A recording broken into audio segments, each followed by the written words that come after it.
Okay, not bad. So you can see we get that kind of initial movement there at the bottom, which is, helps. But, there's definitely a lot more that we can do. Let's look at bringing in some velocity. So if we grab a point velocity, okay, and that needs to go before the rasterize.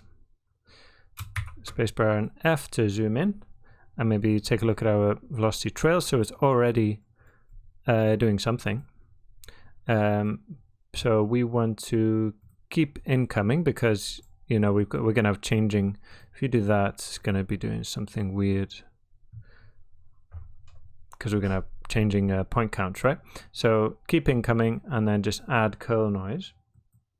Okay, so that's going to be moving and undulating on. So it's like another layer of noise on top of the points here. Maybe if we drop this pulse duration, so that's faster, and the swirl size, make that smaller, more detailed, so we get these kind of spikes and peaks.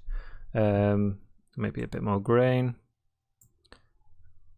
0.6. Okay.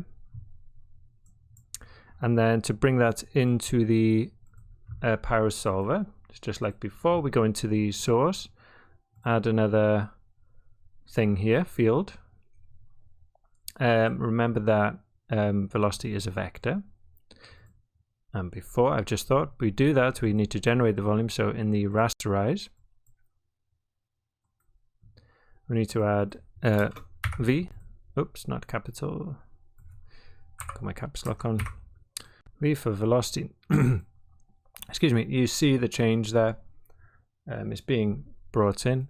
Maybe we can see. I don't think I want to use it, but you'll see the velocity blur. It's not really useful in this case, but it kind of drags the density along with the velocity, which is nice. It's good for moving emitters when you've got like an aeroplane or an asteroid or something like that. It's really handy to stop that kind of stepping without having to raise substeps. So now we've got our velocity volume, and it should be here, there. Okay, and you can see it's a vector 3. So we grab a vector. The volume is called V.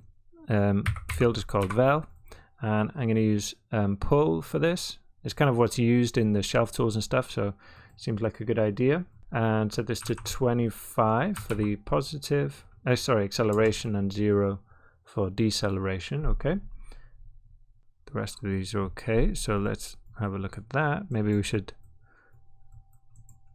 just do a kind of quick camera here for our flip books. Let me just move this around. Okay,